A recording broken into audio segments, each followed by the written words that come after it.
The movie begins with Father Peter, who is asked by the parents of a girl possessed by a demon to help her. The girl's name is Mary, and her parents were at her side.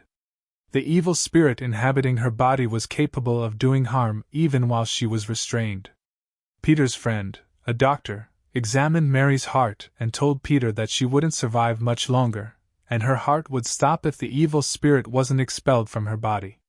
Peter decided to call Father Michael, a higher-ranking priest in the church, asking him to come help because Mary was dying and Peter had never performed an exorcism before. But Michael told him that he was at the cathedral conducting another exorcism test and would be back in 2 days, so he couldn't assist him at the moment. Peter chose to perform the session himself, knowing that the demon could exploit him and take over his body if the exorcism wasn't done correctly or if he hid a sin from others. He had to do everything he could to save the girl's life. Before entering the room, Peter asked Mary's parents not to follow him inside, and they closed the door behind him. He turned on a camera to document everything that would happen. Peter raised the cross over Mary. The demon was strong, mocking Peter and making terrifying movements with Mary's body. It even tried to seduce Peter by revealing Mary's chest, but Peter resisted, averted his gaze, and sprinkled holy water on the demon. The demon laughed, clearly enjoying the chaos. Peter continued the ritual without giving up until he found Mary asleep on the bed and calm. He realized the exorcism had succeeded, and the demon was expelled from her body. He approached her to confirm, but suddenly, the demon tried to seduce him, and Peter fell into its trap, as Father Michael had warned him years ago. He committed a sin by being intimate with Mary. During the act, he felt something strange in his body. His eyes turned red, marking the beginning of a curse. The demon now wanted his body. 18 years later, we see that Peter is still living in the city. He helps people in every way he can and is beloved by everyone. He plays with the children in the city, and they adore him. But one day, children in the orphanage, and some children from outside, suddenly fell ill. The disease was mysterious, and no one knew a cure. Medicines were scarce. Peter sensed that the demon was behind this, a consequence of the exorcism years earlier. He didn't know the demon wanted his body. Peter decided to confess everything to the bishop, showing him a recorded tape of the exorcism, explaining that he had not performed any exorcisms since then. The bishop didn't seem concerned, saying much time had passed and praising Peter for all the good he had done in the city, even giving him a large monetary reward.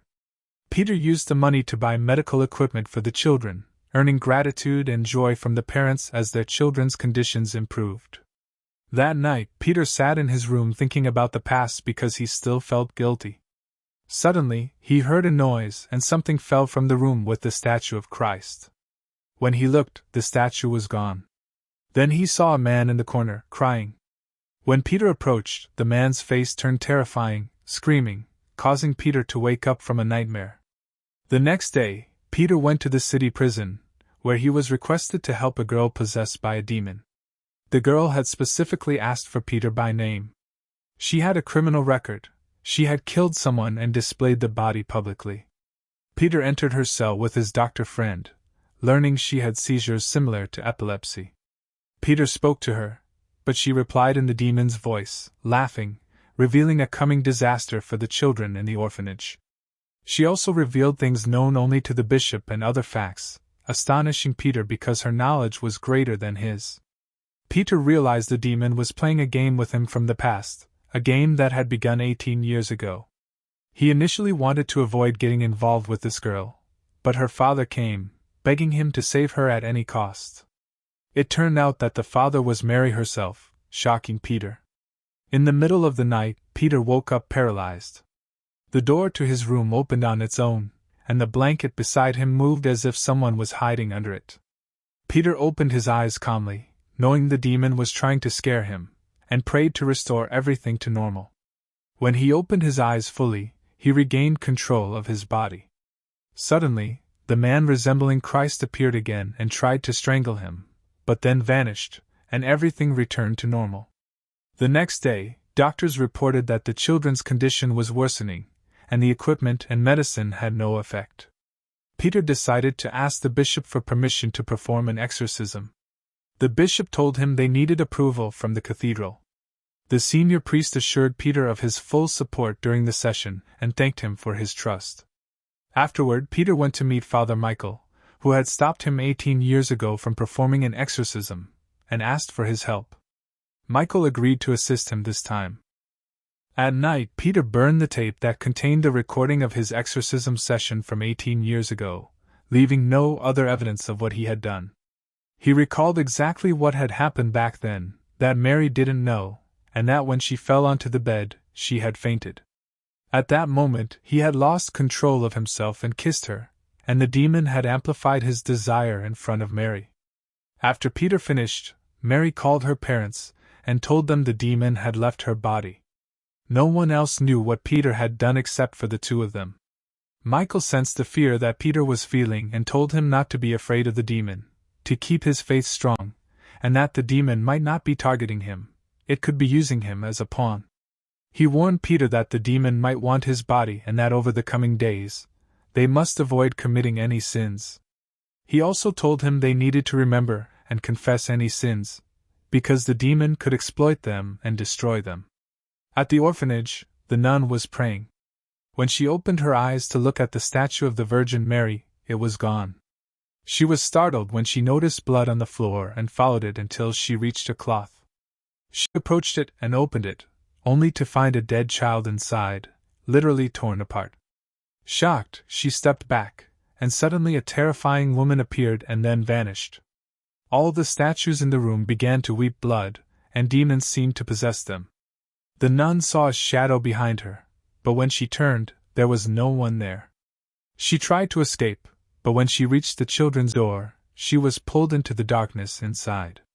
Soon, the children awoke to the sound of their door breaking. When the door finally broke open, they saw the nun, terrifying and seemingly possessed. The children screamed at the top of their lungs, and Peter and Michael heard them. The nun slowly approached the children, and just before she could harm them, Mary suddenly appeared from behind her and knocked her down. Mary managed to control the nun until Peter arrived. Peter and Michael were able to expel the demon from the nun's body, but they were shocked to find all the children had been infected by the untreatable disease. They confirmed that the demon was behind the illness and that it was the only one who could heal the children. The next day, Peter and Michael went to the girl in prison. Michael didn't know she was Peter's daughter.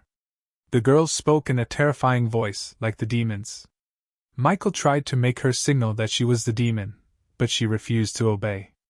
Michael tried to step away, not wanting to waste his time, but suddenly the prison door shut, and the girl attacked him. The green fluid coming from her contained the fingers of the guard she had eaten. Michael refused to believe it and kept mocking her, which enraged the demon controlling her body. The demon took over Michael's body, forcing him to kneel and reminding him not to forget the agreement they had made. It was clear from the demon's words that Michael had also committed a grave sin, forcing Peter to intervene. He began praying to stop what was happening. The demon seemed unaffected by anything Peter did, but Peter continued praying until the demon finally weakened. The girl collapsed, and the spirit inside her shifted. Peter thought he had gained control over the demon, but it remained unaffected, laughing at them. Suddenly, the demon broke the chain binding the girl, attacked Michael, and bit his ear. The doctor quickly gave the girl a sedative injection, and they all rushed out of the cell. Michael spoke with Peter, confirming that they should never deal with this demon again, and never approach it alone, as it was cunning and capable of manipulating the mind. Meanwhile, the guard and the doctor were making rounds, giving sedatives to the other prisoners. No one noticed that Peter's daughter had taken the key to her cell from the guard. Peter was with Mary, his daughter's mother, and apologized for everything that had happened. Mary told him that their daughter was the greatest gift God had given her, and Peter admitted that he had loved her for a long time. It turned out that Mary had been a nun in their church, attending the orphanage with them, and they realized she had loved him too. The soldiers took Peter to the prison to begin the exorcism session. The doctor decided to stay to assist Peter and Michael. Suddenly, while preparing the sedative injection, the lights went out. Peter and Michael entered Peter's daughter's cell and were shocked to find her missing. They sensed movement above them, looked at the ceiling, but saw nothing. Suddenly, the doors slammed shut on them. The doctor, checking the cells, found them all empty, but then he saw a soldier lying dead on the floor and a girl crying in front of him. When he approached, he realized she was not normal, so he drew the sedative injection. Suddenly, the doctor felt someone behind him. When he turned, the girl who had been crying suddenly pulled out a knife and stabbed him. The doctor fell to the ground as the spirit began to leave his body. At the same time, the door at Peter and Michael's location opened, and the doctor rushed out. When they reached him, he was lying on the ground, barely breathing, and warned them about what was about to happen. Suddenly, a group of prisoners possessed by the demon appeared behind them.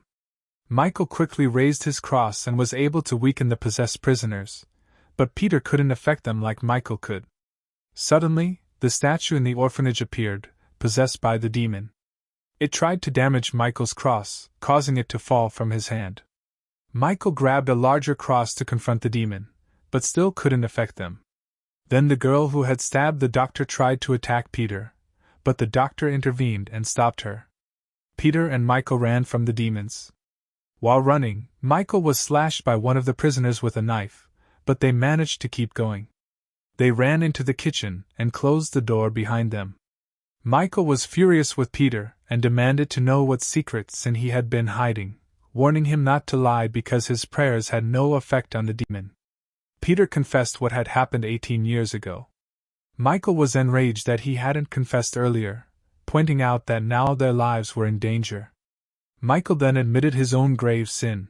He had made a deal with the demon to save the lives of his relatives, but in return had helped the demon.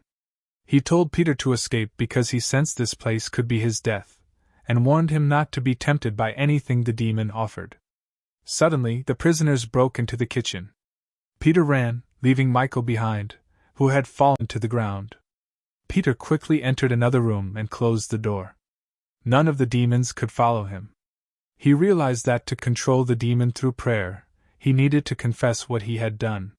He turned on his phone, set up the camera, and spoke to it with complete honesty, explaining everything that had happened and that he had been under the demon's control. After finishing the recording, he sent it to the senior bishop to clear his conscience. Peter then decided to confront the possessed prisoners. He went out and forced them to the ground, realizing that God's protection had returned to him. Suddenly, the man resembling the statue of Christ ran toward Peter. Peter raised his cross in front of him. The man fell beside the prisoners in pain.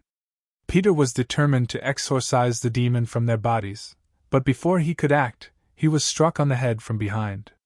Peter woke up tied to a chair, surrounded by the demon's followers forming a ritual circle to summon the demon into his body. Peter's daughter placed an inverted cross on his head while they sprinkled him with blood, causing him intense pain. At the same time, the nun woke to find the children in strange seizure-like states. She didn't know what to do and tried to seek help. When she went to the door, it opened by itself, and the terrifying woman entered the orphanage. Back with Peter, he decided to fight all the demons with great force. The glass in the room shattered, and all the demons fell to the ground, hurt from Peter's power. Peter was extremely strong, and no demon could rise again, except for the one inside his daughter, which was very powerful. Peter's divine strength extended, while the demon's strength was in his daughter. Meanwhile, the nun, despite being choked by the demon statue, held her face strong, grabbed her cross chain, and lifted it toward the statue. The statue fell to the ground. The same effect occurred with Peter's daughter, as she and the statue were linked. Peter wanted to exorcise all the demons possessing the prisoners and statues. The demon threatened him, saying it would kill all the children in the orphanage if he didn't leave his daughter's body. Peter decided to save his daughter and the children. The demon offered a deal. It would leave his daughter's body and let the children live, but in exchange, it would possess Peter. Peter had no choice but to surrender his body. The demon left Peter's daughter on the ground, and the children returned to their normal state. The demon entered Peter's body as intended. Peter carried his daughter out of the prison after he ensured the demon had left her body. The press and the public praised Peter for confronting the demon and saving the children and his daughter, though no one knew the full truth. Peter sent the video to the bishop, who saw it and deleted it. No one in the senior church or the Vatican knew what Peter had done, but the Vatican eventually heard of him. He became famous there and was offered a high-ranking position. Later, at an event in the orphanage, Peter's daughter came to receive his blessing without knowing he was her father. When Peter greeted her, he felt a sudden pain, and his eyes turned red. The bishop noticed, revealing he was connected to the demon as well. Peter's daughter's eyes turned blue. After the exorcism, God chose Peter's daughter's place, and the demon chose Peter's. Peter went to the Vatican and assumed his new position.